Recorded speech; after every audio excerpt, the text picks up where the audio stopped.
Bonjour à tous, comment est-ce que vous allez? J'espère que vous vous portez bien, que vos familles se portent bien, vos bien-aimés. C'est toujours un honneur pour moi et un privilège de vous retrouver et que vous me retrouviez ici sur Cine TV.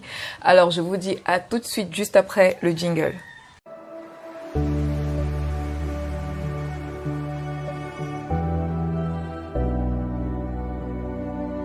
Alors bienvenue à tous et surtout bienvenue à tous les nouveaux abonnés, je suis Lucie Hélès et notre mission ici sur Cine TV c'est de révéler le Christ en vous au travers de l'évangile et ce dans tous les domaines parce que Christ n'est pas juste caractérisé dans un seul domaine puisqu'il est tout en tous. Alors pour tous ceux qui voudraient entrer en contact avec nous, le numéro s'affiche juste en bas de vos écrans, de vos téléphones.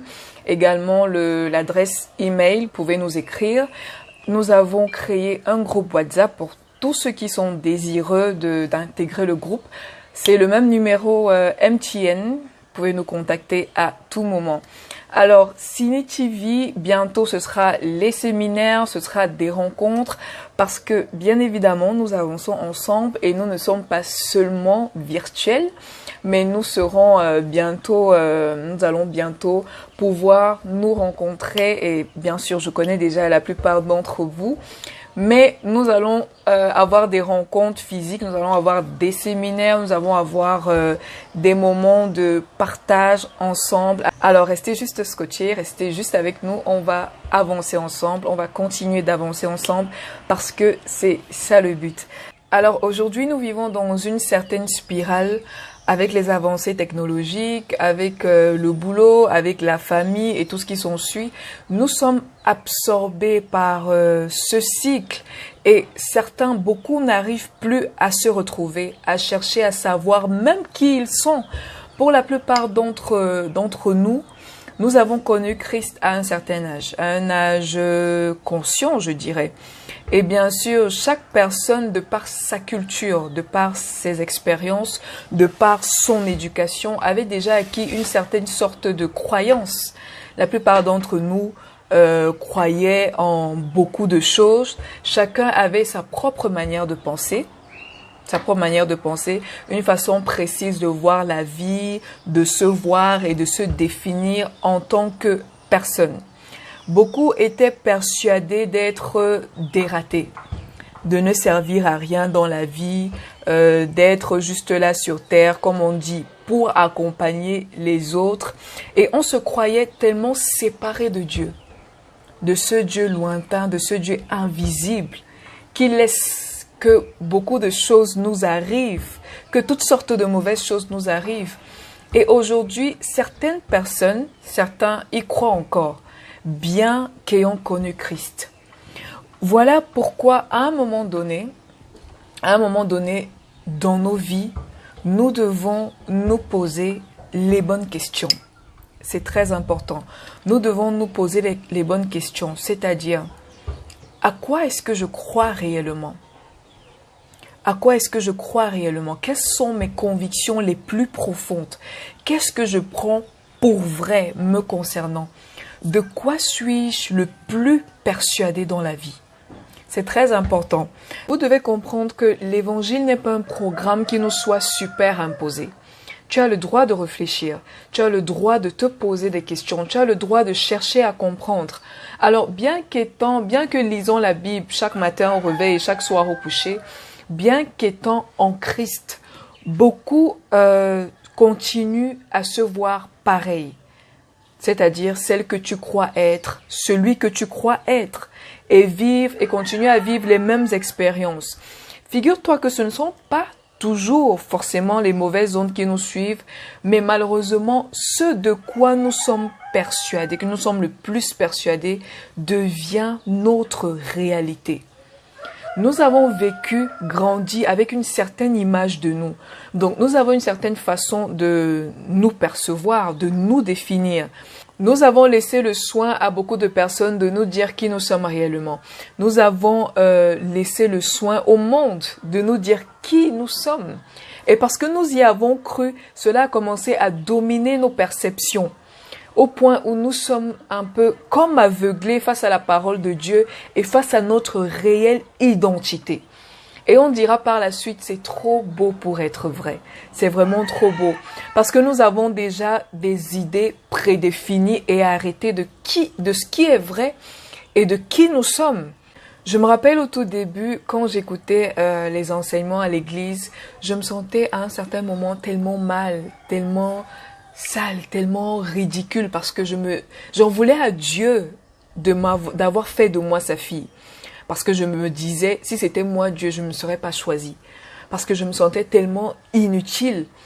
Je ne savais pas qui j'étais. J'étais un peu comme une schizophrène chrétienne en fait. Donc, j'avais peur du regard des autres. Et j'avais laissé que les autres me disent qui j'étais. Je m'étais laissé redéfinir par le regard des autres. Et j'en souffrais, j'en ai beaucoup souffert.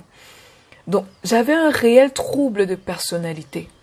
Et quand tu ne sais pas qui tu es, tu ne peux pas savoir ce que tu as.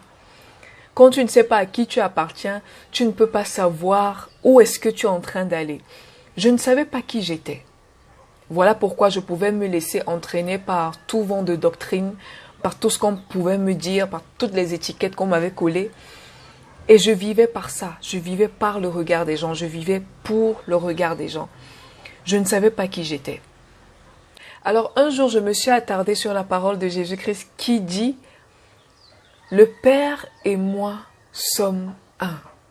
Et je me suis dit, si Jésus-Christ et le Père sont un, et que moi je suis dans le Fils qui est Jésus-Christ, alors je suis également un avec le Père. Vous savez, il n'y a que deux personnes de même nature qui peuvent s'unir ensemble. Il n'y a que deux personnes de même nature. Un animal ne peut pas s'unir à un être humain parce que tout simplement, ils n'ont pas la même nature. Et même si le chimpanzé marche debout comme un homme, il reste néanmoins un animal. J'ai compris que la manière dont quelqu'un peut agir ne change en rien sa nature. J'ai compris que tout ce que j'ai eu à faire, tout ce que j'ai bien pu faire, ne changeait en rien ma nature, ne changeait en rien la nature que j'avais en Christ Jésus. J'ai compris que Dieu ne me voit pas tel que je me vois, tel que les autres me voient. Et que la nature que je croyais avoir n'était pas la mienne. Cette identité, cette fausse identité que je m'étais octroyée était erronée en fait.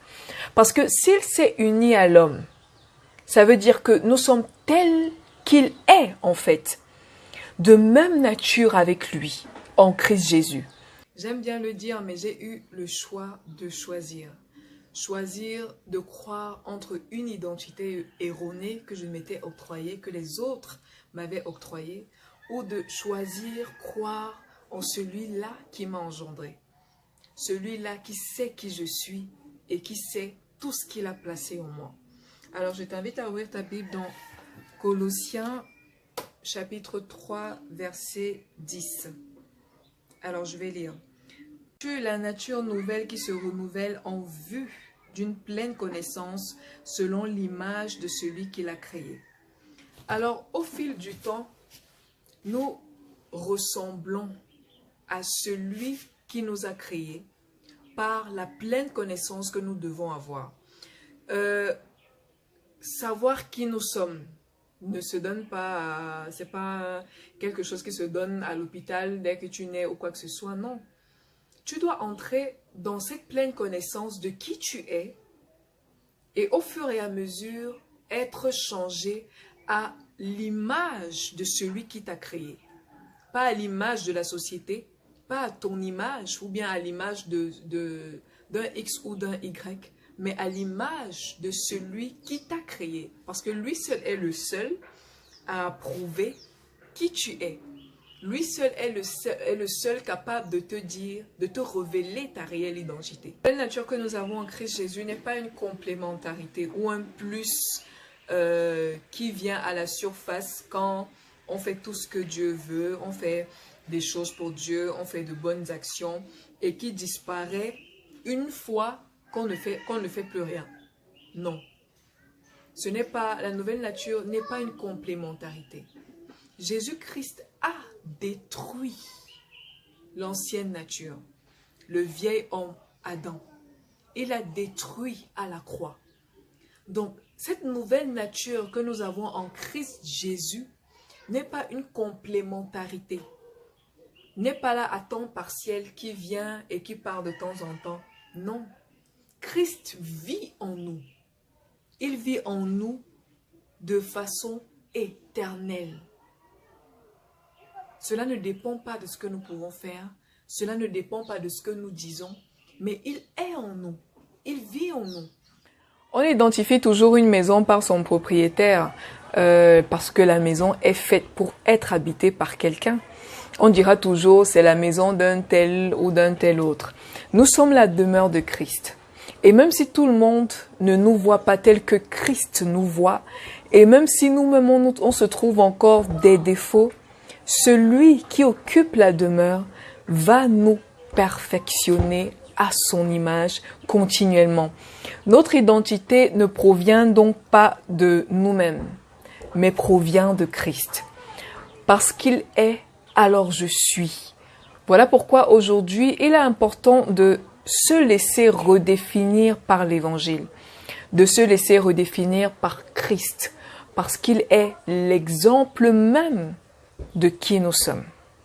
Alors, je t'invite à ouvrir ta Bible dans Romains chapitre 6, verset 6.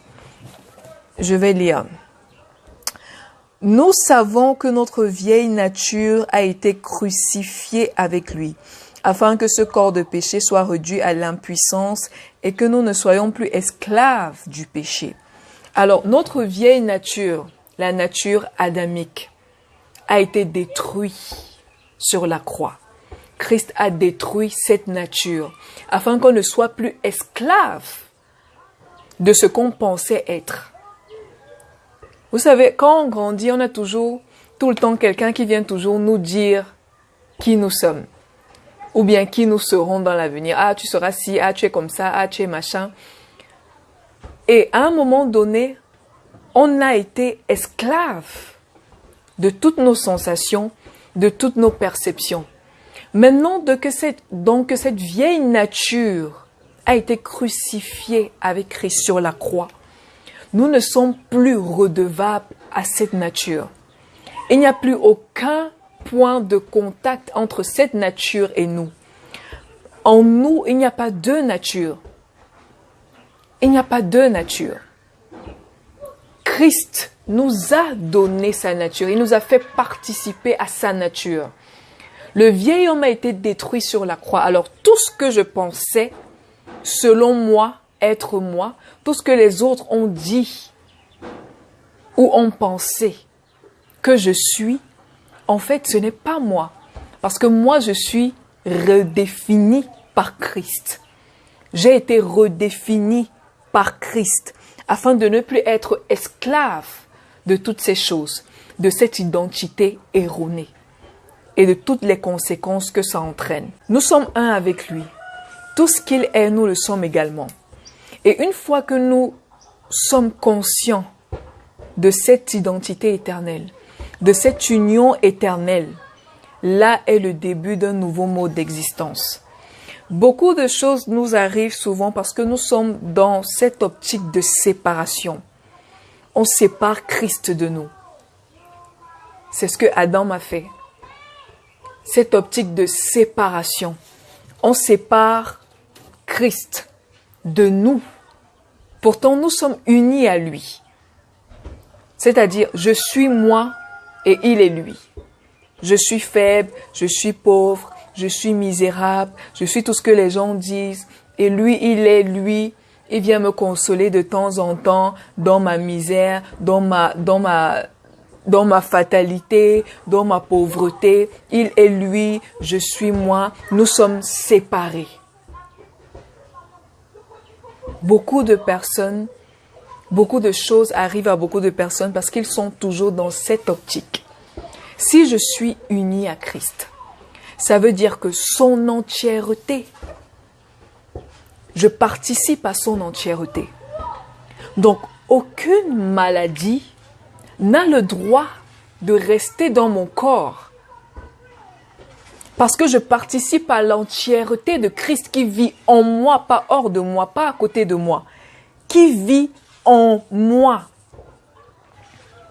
Alors, il n'est pas seulement venu mourir pour nous. Il a pris notre place.